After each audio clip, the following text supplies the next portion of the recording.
செய்திகளை, மார்க்கத்துடைய செய்திகளை எடுத்து மக்களுக்கு சொல்லுகின்றதற்காக அல்லாஹ் ரப்பல் ஆலமீன் மார்க்க அறிவை யார் யாருக்கெல்லாம் வழங்குகிறான், யார் யாருக்கெல்லாம் மார்க்க அறிவை வழங்க நாடுகின்றானோ அவர்களை அல்லாஹ் தஆலா எங்கெல்லாம் என்ன செய்வான் தெரிவு செய்வான். ஒரு மனிதனுக்கு பொருளாதாரத்தை கொடுத்து அல்லாஹ் தஆலா சமுதாயத்தில் சில வேலைகளுக்காக தெரிவு செய்வதை போல அல்லாஹ் ரப்பல் ஆலமீன் இல்மை கொண்டு என்ன செய்வான் தெரிவு செய்வான்.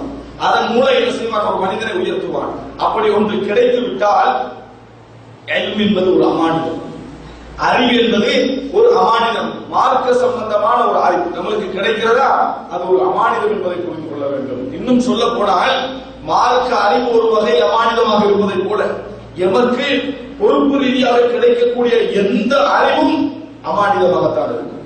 ஒருவர் டாக்டராக இருக்கிறார், வைத்தியராக இருக்கிறார், அவருக்கு ஒரு அறிவு இருக்கிறது, இது மிகப்பெரிய அமானிதம்.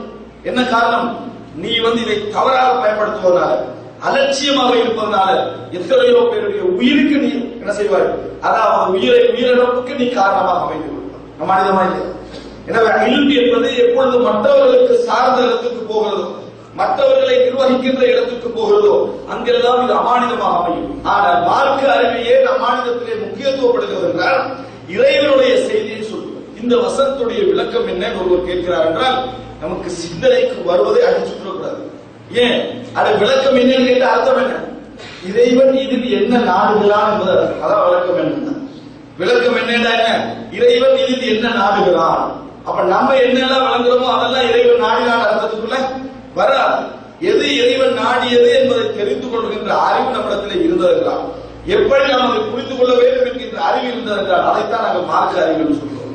அதை நாம் சொல்ல தெரியவில்லையா அந்த நேரத்தில் மிகவும் கவனமாக எனக்கு தெரியாது என்ற பதிலை சொல்ல வேண்டும். இமாம் மாலிக் இப்னு அனஸ் மிகப்பெரிய மார்க்க அறிஞர்களில் ஒருவர், மதீனாவுடைய மார்க்க அறிஞர்களில் ஒருவர்.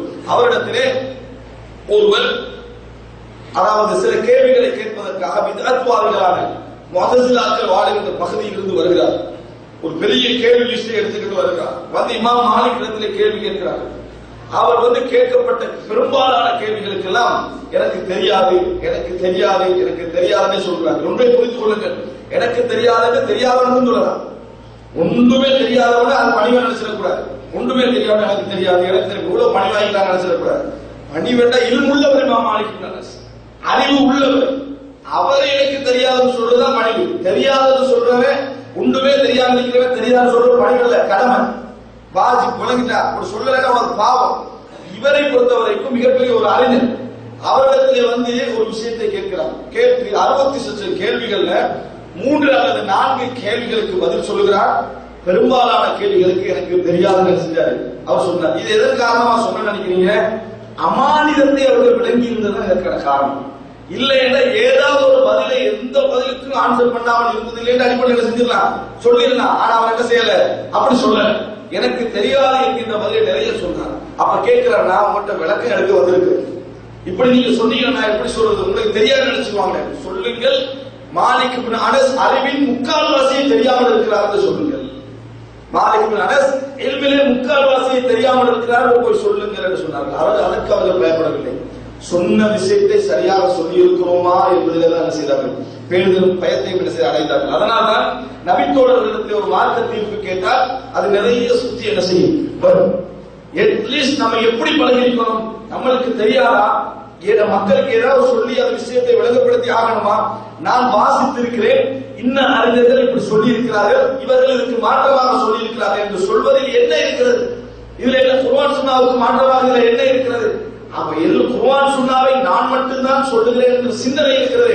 அதே ஒரு அமானித மோசடி.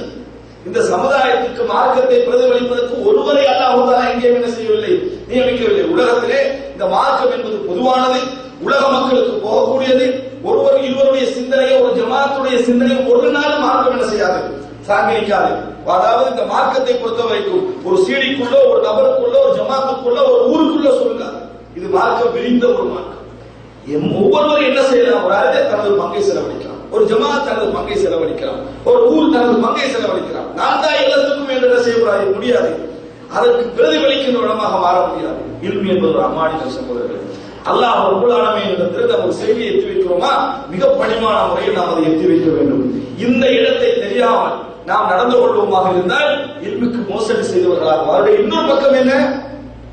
தெரிந்த ஒரு விஷயம், மார்க்கத்துக்கு முரணான ஒரு விஷயம் கண் முன்னாலே நடக்கிறது, நமக்கு வேண்டப்பட்டவரிடத்திலே நடக்கிறது என்பதற்காக இல்மை மறைத்துக் கொள்வது, நமக்கு விருப்பமானவரிடத்திலே அதை நடக்கிறது என்பதற்காக இல்மை மறைத்துக் கொள்வது. இவர்கள் நினைக்கிறார்கள் அப்படி நம்ம செய்வதனால அவருக்கு நல்ல பேர் கிடைக்கிறது. நல்ல பேர் ஒரு நாள் கிடைக்கிறது. ஏன்னா கெட்டது எது நல்லது எது மக்களுக்கு அல்லாஹ் அடையாளப்படுத்தி வைத்திருக்கிறார். நமக்கு வேண்டப்பட்டவர்கள் எண்ணத்துல என்ன எண்ணம் வரும்? இவன்கிட்ட உண்மையை எதிர்பார்க்க முடியாது, இவன் எனக்கு சார்பாக தான் பேசுவான், இவன் எனக்கு சார்பாகத்தான் பேசுவான், இவனிடத்தில் உண்மையை எதிர்பார்க்க முடியாத முடிவில் வருவது. இவனிடத்தில் உண்மையை எதிர்பார்க்க முடியாது, இவன் எப்படி நான் எது விரும்புகிறோம் அதுக்கு ஏற்ற மாதிரி தான் சொல்லுவேன். நாங்க கேட்க சிலர் இருக்கிறார்கள், கேட்கின்ற முறையிலேயே பதில் சொல்வார்கள். இது கூடாதானே அப்படின்னு கூடாது. நான் பெரும்பாலும் கூடுமடைதான் நினைக்கிறேன், அதுக்கு ஏற்ற மாதிரி விளக்கம் சொல்லுவோம்.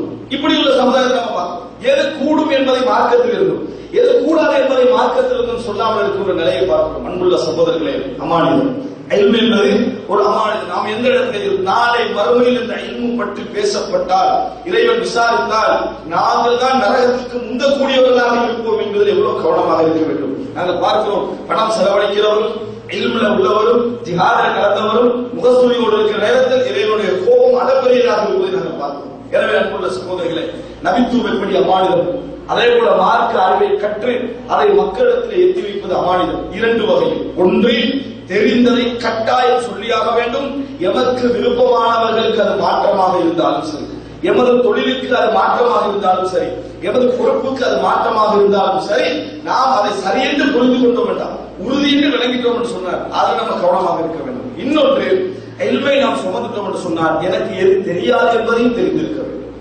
எனக்கு எது தெரியாது என்பதையும் தெரிந்து, எனக்கு தெரியாது தெரிந்து கொண்டே எனது அறிவுத்தரத்தை குறைத்து மதிப்பிடுவார்கள் என்பதற்காக யாராவது இதை மாற்றி பேசினால் அல்லது என்னை கூட பேச வேண்டும் எல்லாம் தெரிந்திருக்கிறார் என்பதற்காக பேசினால் ஃபிர்அவுனியத்தின் பக்கம் நாம் என்ன செய்கிறோம்? போய்கொண்டிருக்கிறோம். அல்லாஹ் ரப்பல் ஆலமீன் எம் அனைவரையும் இந்த இடத்திலிருந்து காப்பாற்ற வேண்டும். இந்த அமானித பொருட்களை உணர்ந்து செயல்படக்கூடிய மக்களாக அல்லாஹ் மாற்ற வேண்டும். இது எல்லோருக்கும் உரியது.